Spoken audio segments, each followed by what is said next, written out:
Yo, this shit OP.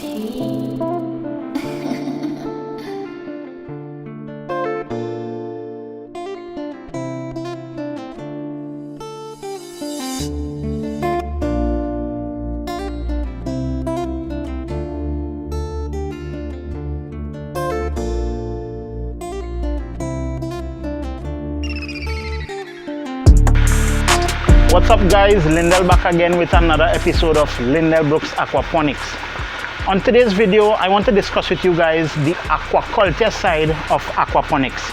And in my system, this entails the fish tank, the filters, and the sump tank. That's what we're gonna get into today guys. Take out your notebooks because we're actually going into a little bit more detail than the last few videos.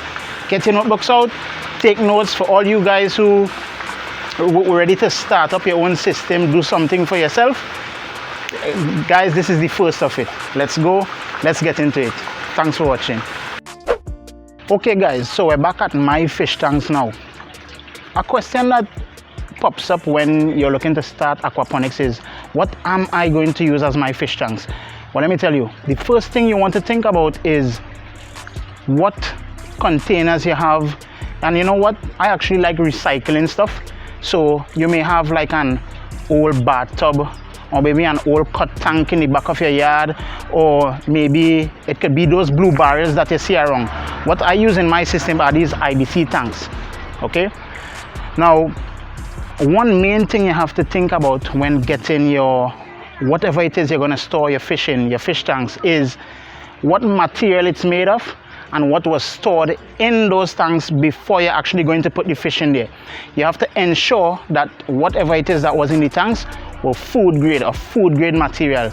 You don't want to go put in your fish in some tanks that had stuff like, let's say, gas or acid or something that is poisonous and that could kill the fish.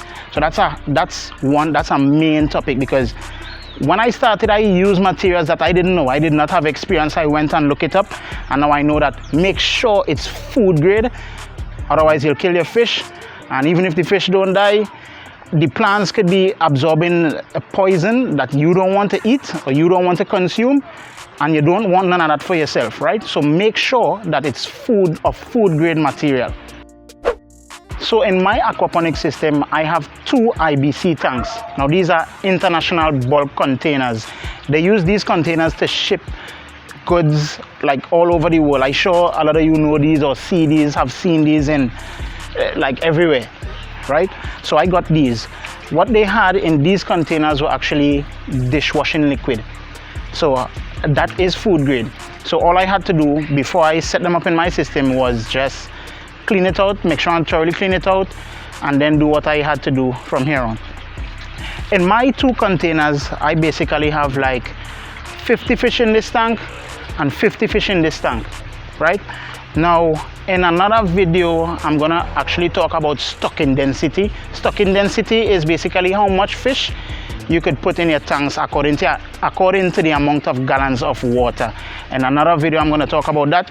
But I have 50 fish in this one, 50 fish in this one. In an IBC tank, which is 1,000 liters, you could hold, with doing my own research, doing my research on the internet and hearing what these guys who have been in aquaponics for long, they said you could hold like 88 fish in one of this. I have 50. I didn't want to overdo it.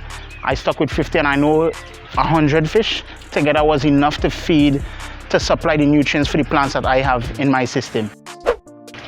So I have 50 tilapia fish in this, as I said, in this IBC tank. Just get a little bit closer guys.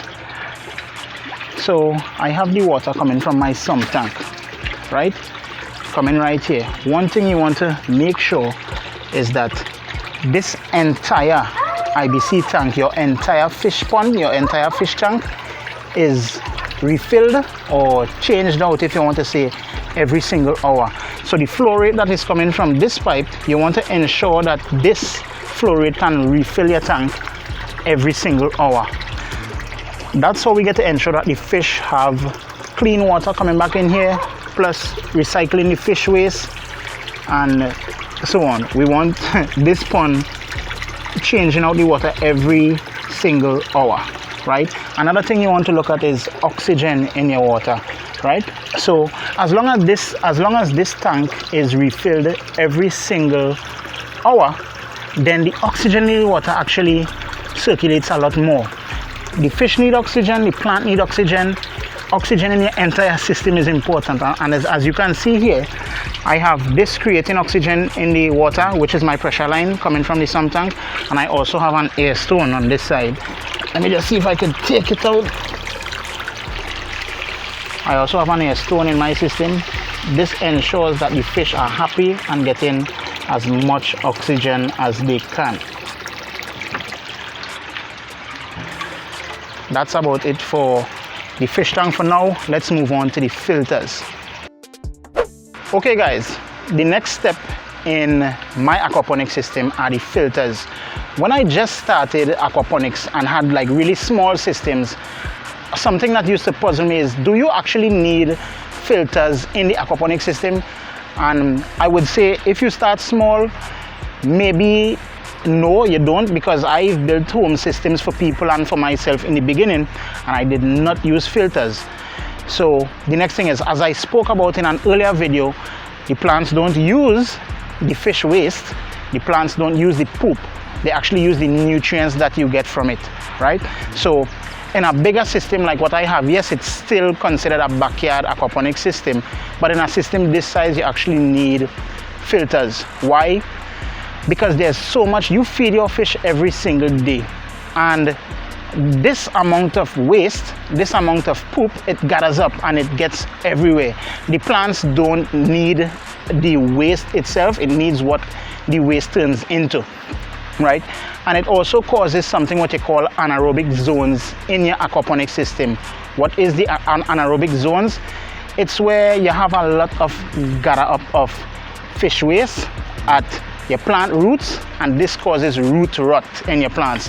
So you don't need the fish waste anywhere in your plant system. So this is why filters are so important. And let me bring you to this point now. So this is the first step in my filtration system. What I have here is what you call two different type of solid waste removal system. Solid waste meaning it removes the heavy solids, the fish waste that you could actually see in the system. So I have a swirl filter. I don't want to explain this right now. I'll explain it in another video. And I have a radial flow filter. If you want to know more about the swirl filter and the radial flow filter, you can check out on YouTube, type in on YouTube, type in on Google what are swirl and radial. But they actually remove the solids from the system, and then I transfer onto another filter that I have here. The next step in my filtration, guys, is my mechanical filters. Now it sounds mechanical, you might think there's some machine and some moving parts in there. No, that's just what it's called, mechanical filters, but it's actually simple, right? So all I have in my mechanical filter are some sponge that I use. You could use cloth, you could use shade cloth, you could use old cloth, you could use any kind of fibrous material to make your mechanical filter. What this does is actually remove the finer solids that escape the swirl filter and the radial flow filter. So as I said, I want clean water getting into my sump tank, really clean water, only nutrients I want in it. I want as much solids taken out as possible. And from my mechanical filter, guys, the water then goes to the sump tank. One thing I know you'll notice, and you might be asking, why do I have everything covered up in my system? Like, why don't I just open all the filters and open the fish tank and expose it to, let everything have sunlight?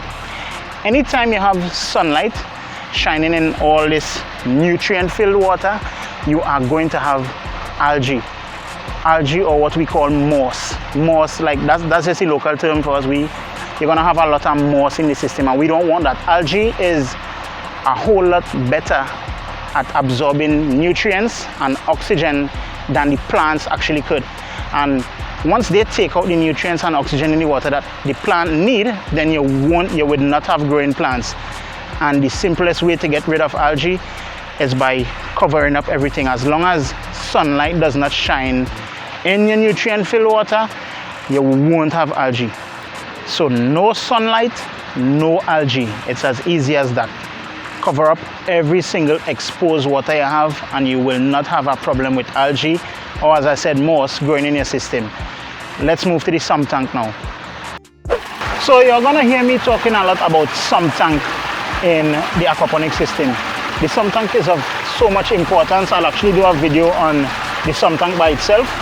But after passing through the fish tank, passing through the filters, the water comes now clean and nutrient filled to the sump tank, right? The sump tank, as I said in the previous video, this is where my pump is. So guys, my pump is on this line, on this 2-inch line. This is what I call my pressure line in the system. From the pump, it comes up into the 2-inch. I have a return line here. This actually falls back into the sump tank because my pump is way oversized for the system that I have. This side goes now to the plant, and this little one here goes to the fish tank.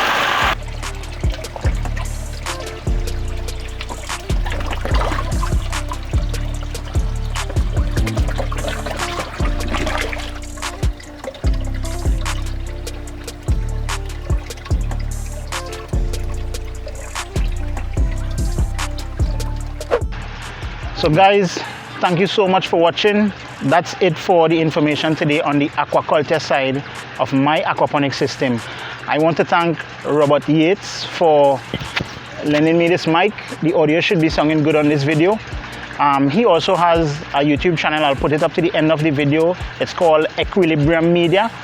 You'll see it at the end of the video. I also want to thank my younger brother Lindell for helping me out with the use of his camera, so I can bring good source, good information for you guys. I'm so excited about getting these videos done for y'all. I know I only have, this is my 3rd video. So guys, if you were excited as I was when I just started getting into aquaponics, I know you will want a whole lot more than 3 videos to look at. So what I want you to do is go over to Sean's Rabbitry and Aquaponic Produce. Check out their videos for a whole lot more information on aquaponics, and my next video will be coming pretty soon. I will be talking now about the hydroponics side of aquaponics. That's it for today, guys. Don't forget to like, subscribe, share, hit that bell notification so that you'll be updated and have a message every time I post a new video. Keep watching, guys. Thank you. Let's do it later.